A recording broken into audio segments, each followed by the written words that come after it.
आज ठाण्यात शिवसेना उद्धव बाळासाहेब ठाकरे आणि मनसेचा संयुक्त मोर्चा आहे. गेल्या काही दिवसातला हा दुसरा मोर्चा. याआधी आपण नाशिक महापालिकेवर हा मोर्चा काढला होता. आज ठाणे महापालिकेतल्या भ्रष्टाचार आणि स्थानिक समस्यांवर दोन्ही पक्षांचा संयुक्त मोर्चा आहे. ठाण्यात आज एक महानगरपालिकेवर शिवसेना आणि महाराष्ट्र नवनिर्माण सेना त्यांचा एक मोर्चा निघतो आणि मोर्चाचं कारण स्पष्ट आहे. ज्या पद्धतीने मुख्यमंत्री पालकमंत्री असलेल्या जिल्ह्यात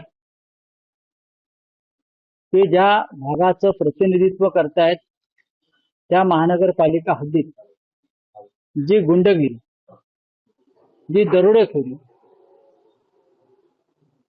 जो भ्रष्टाचार, जी लाचलुचपत सुरू आहे त्या विरुद्ध हा मोर्चा आहे. ठाणे महानगरपालिकेचे उपायुक्त त्यांना मुंबई पोलिसांच्या लाचलुचपत प्रतिबंधक किंवा ईओडब्ल्यू असं म्हणा, त्यांनी कारवाई करून अटक केली. 50 लाखाची लाच स्वीकारताना हे उपायुक्त, हा जो पक्ष आहे मिंदे गट, त्यांचे हस्तक होते.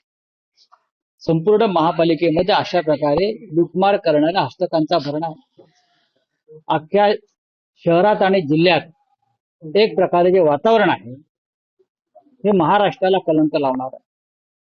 मी मुख्यमंत्र्यांचं अभिनंदन करतो. त्यांनी दत्तक घेतलेल्या नाशिक मध्ये जी गुंडगिरी विरुद्ध मोहीम सुरू केलेली आहे आणि कोणाचाही मुलाहिजा न ठेवता कोण कोणत्या पक्षाचा आहे याची फिकीर न करता त्यांनी पोलीस आयुक्तांना जे आदेश दिलेले आहेत की गुंडगिरी मोडून काढा, अशा प्रकारचे आदेश त्यांनी ठाणे जिल्ह्यातल्या गुंडगिरी विरुद्ध देणं गरजेचं आहे.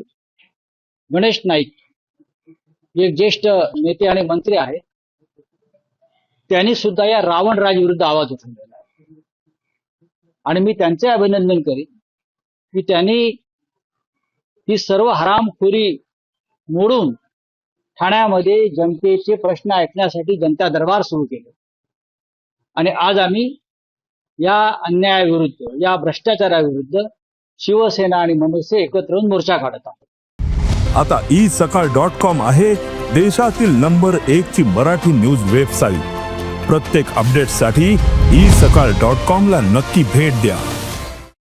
राऊत साहेब, तुम्ही म्हणतात की तुम्ही मुख्यमंत्र्यांचं अभिनंदन करता. नाशिकमध्ये त्यांनी जे धोरण स्वीकारलेलं आहे तिकडची गुन्हेगारी मोडून काढण्यासंदर्भात, पण अलीकडच्या काळात दिसून आलं की नाशिकमध्ये असे अनेक वादग्रस्त प्रवेश भाजपमध्ये झाले. त्याचं काय?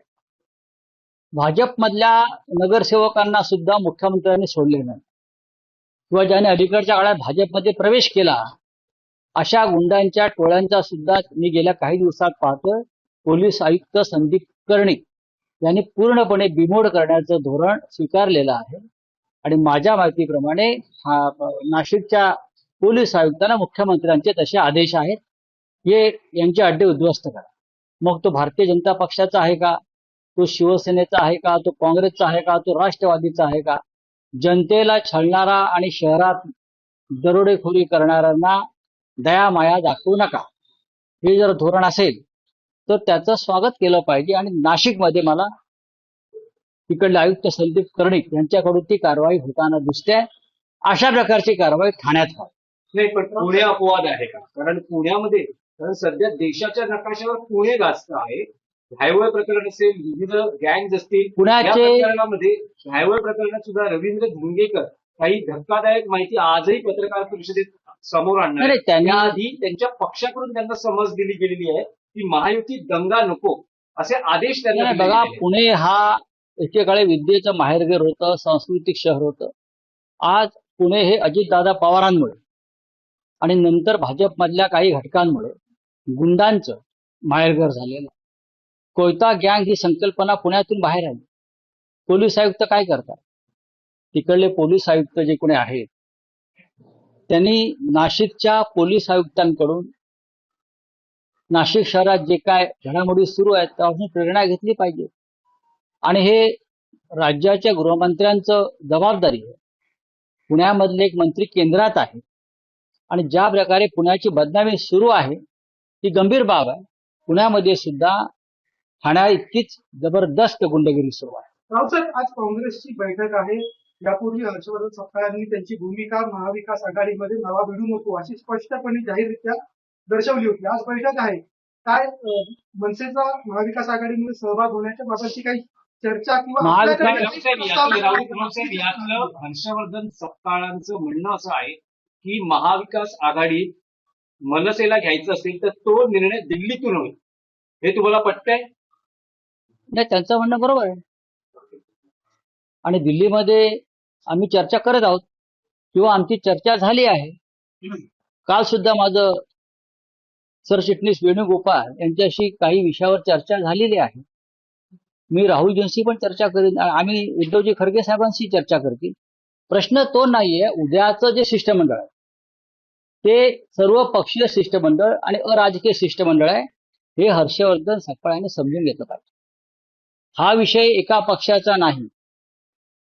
मतदारयादीतले घोटाळे, ईव्हीएमचे घोटाळे, निवडणूक यंत्रणेतला भ्रष्टाचार, भारतीय जनता पक्षाची यंत्रणेवरची दडपशाही ह्याच्यावर एकत्रित आवाज उठवणं गरजेचं आहे. म्हणून तर राहुल गांधी यांनी सगळ्यांची मदत घेतली या विषयात.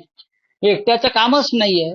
उद्या आम्ही सर्व पक्ष महाराष्ट्र राज्याचे मुख्य निवडणूक अधिकारी चोखलिंगम यांना भेटतो, एक निवेदन देत आहोत, त्यांच्याशी चर्चा करतो. त्यानंतर उद्या 1:30 वाजता यशवंतराव चव्हाण प्रतिष्ठानमध्ये आम्ही पत्रकार परिषद घेत आहोत. या शिष्टमंडळात माननीय शरद पवार साहेब, माननीय उद्धव ठाकरे साहेब, माननीय हर्षवर्धन सपकाळजी, माननीय राज ठाकरेजी, महाराष्ट्र नवनिर्माण सेनेचे अध्यक्ष, त्यानंतर कॉम्रेड अजित नवले, कॉम्रेड सुभाष लांडे, रईस खान,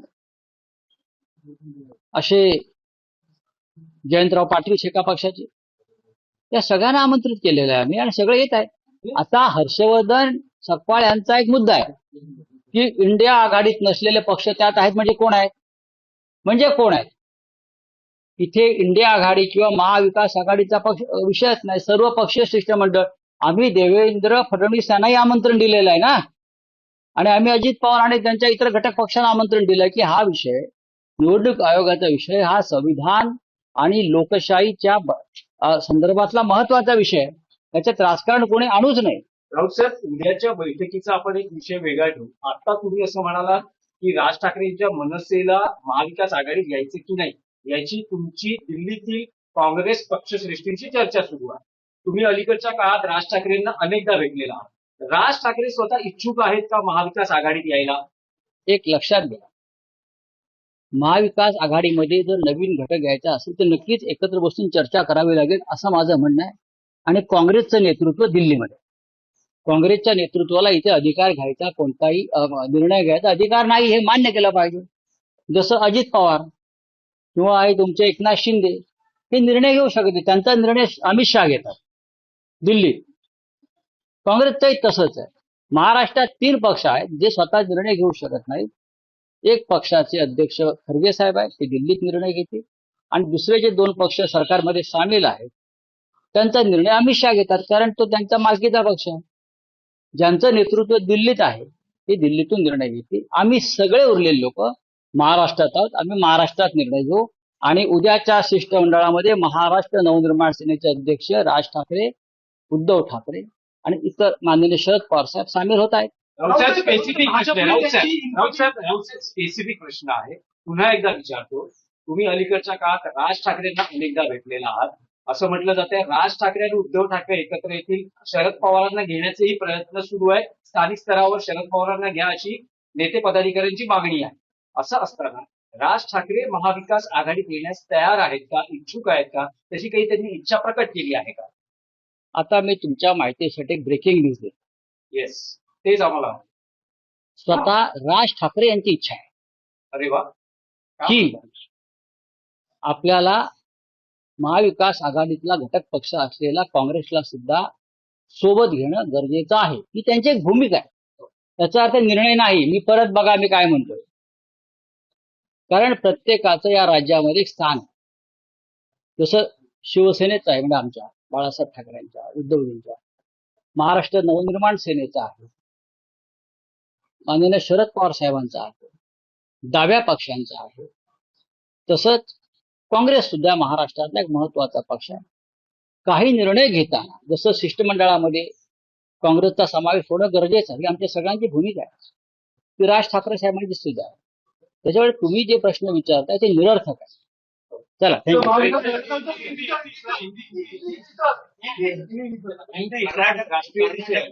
काय आहे? कर्नाटक आरएसएस पर बंदी डाले ऐसे खड़गे ने पत्र लिखा है। उनका कहना है कि आरएसएस की गतिविधियां जो है वो कर्नाटक में बंद की जाए। देखिए, ये जो भूमिका है आरएसएस में बंदी डालने की, वो सरदार पटेल की भूमिका है, और सरदार पटेल का सबसे बड़ा स्टैच्यू नरेंद्र मोदी जी ने गुजरात में बनाया है, उनके आदर्श है, हमारे भी। ये सरदार पटेल जी की भूमिका है, जो आदर्श नरेंद्र मोदी जी के, कि आरएसएस पर बंदी आनी चाहिए। अगर सरदार पटेल प्रधानमंत्री बनते तो मैंने ऑन रिकॉर्ड पार्लियामेंट में कहा, अगर सरदार पटेल जो बार बार बोलते हैं ना, नेहरू नहीं सरदार पटेल प्रधानमंत्री बनने चाहिए थे, अगर सरदार पटेल प्रधानमंत्री बनते तो ये राष्ट्रीय स्वयंसेवक संघ और भारतीय जनता पार्टी का जन्म भी नहीं होता, और ना उनकी पैदाइश वहां ही रुक जाती। धन्यवाद। देश विदेशातील प्रत्येक घडामोडींचे लाईव्ह अपडेट मिळवण्यासाठी आता साम टीव्हीच्या सर्व सोशल मीडिया प्लॅटफॉर्मला लाईक, फॉलो आणि सबस्क्राईब करा. तसंच सर्व नोटिफिकेशनसाठी बेल आयकॉन प्रेस करायला विसरू नका.